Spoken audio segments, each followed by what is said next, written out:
What kind of emotions go through your mind right now? This isn't the first Grey Cup for you, but in this capacity with this team, it's novel. Yeah, I guess I really haven't taken much time to reflect on it yet. Just waiting to see when the Montreal game is going to be ready, for us to break down. Like, it's pretty sad from a coaching perspective, but for those guys in there, elated. We have an opportunity to go to work next week, come back together for another week.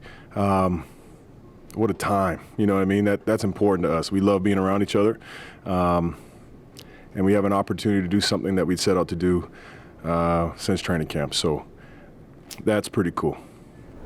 Corey, the 2nd and 3 stop on the Lions' late possession there, how crucial was that?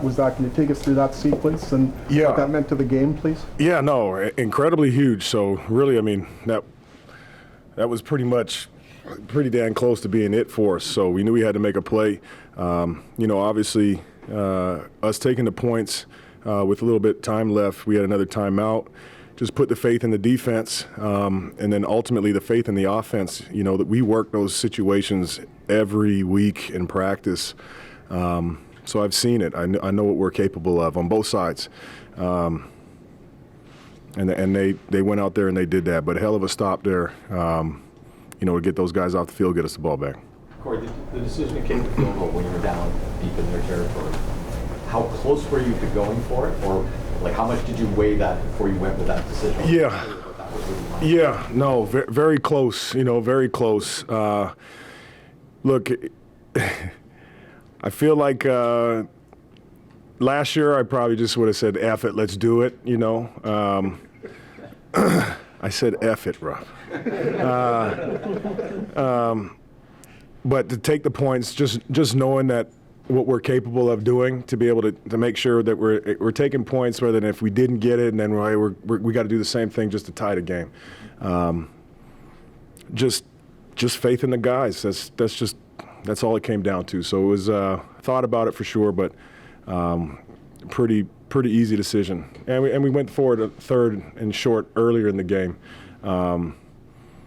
So yeah, man, I don't know. Sometimes the football guys did us a favor, and then you never know. So let's just take the points. Britton. Corey, can you just talk about Tommy Nield, the guy coming over from Toronto, said he signed because you were coming here. You're one of the reasons he signed here, to see him, all the hard work get rewarded with that catch there at the end. Look, Tommy is an unbelievable human being who also happens to be an unbelievable football player. He does everything that we ask. He's super reliable, and I've seen it essentially, his whole career. When we were able to get him here, we all knew as coaches and anybody who's been around him, the type of player that he can be. And it was unfortunate he started out in camp. With an injury, but when he came back, we all knew what he could do. So he's been unbelievable, and now they call him Touchdown Tommy in the locker room, So, man, super excited for that kid and his family, man. Unbelievable family. I know Trevor Harris doesn't like to talk a lot about his legacy and everything, but that drive's going to go down as maybe the best so far in his career. What do you think of that? Yeah. Look, like I say, it's. I'm never shocked by what these guys are able to accomplish. We just see it. We see it time in and time out throughout the week of practice, right? So, and in game, not shocked at all. The guy's dialed. He's a super competitor, and he loves his guys, loves his team. So, not shocked at that performance from Seb. Yeah. Corey, obviously this is a massive win for this organization, but how do you balance taking the time to celebrate this one, and do you see the hunger in them to keep going and go 1-0 next week? Yeah. Do you see that? No, great. Yeah, absolutely. We addressed that as soon as we got in as a team. I get it. What a heck of a game, and we came out on top. And let's enjoy it tonight. I think we earned that right. But a few of those guys in that locker room have been to Grey Cups. and been on the winning side and the losing side, and you don't remember this moment if you don't go 1-0 next week. So we always do reality checks. The reality is we got work to do, and it's a really good opponent. So they'll be fine.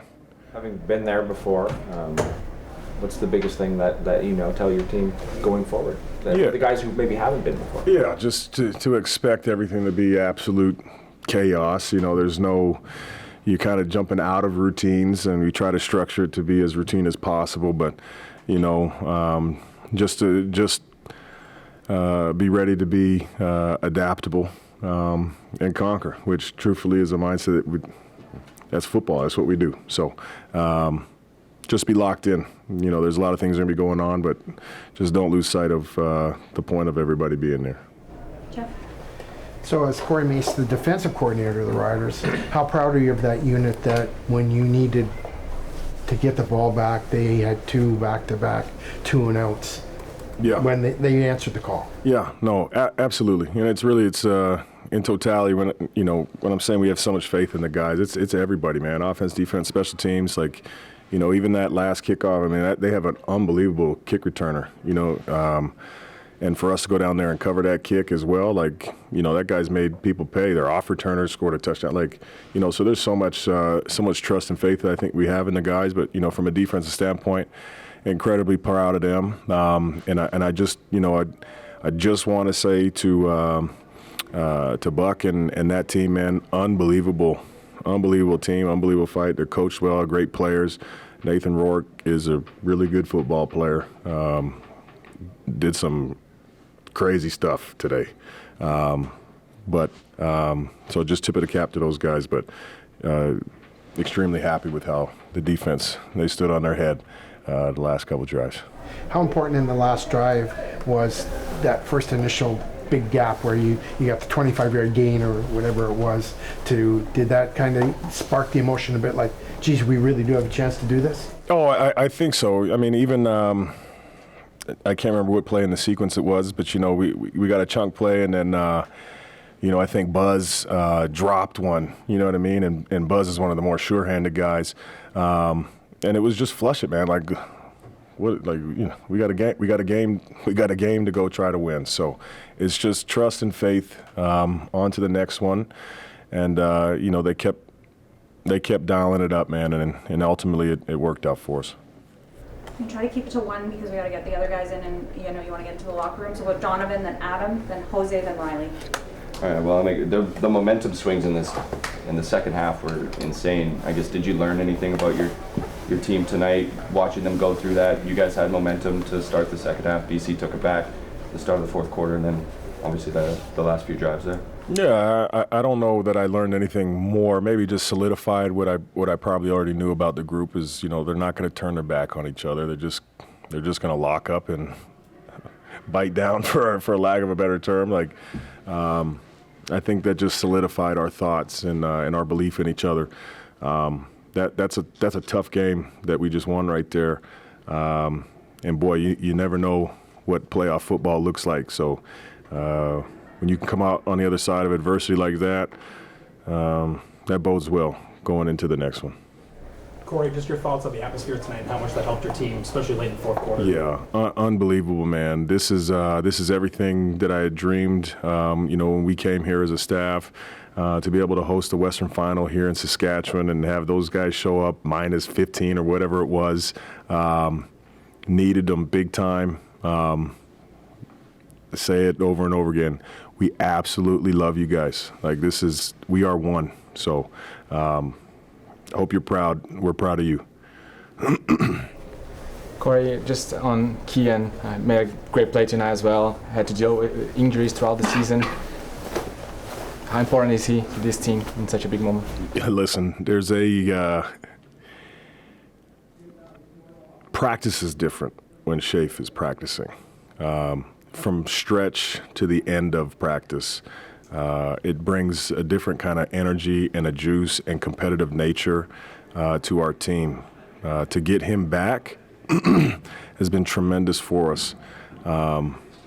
He makes some good plays, and even in the locker room, he said, "I'll be better." So he's super critical of himself, but he's an ultimate competitor. This means a lot to him, as it does to most, obviously, in the room. But no doubt about the fact that Shafe makes our team better.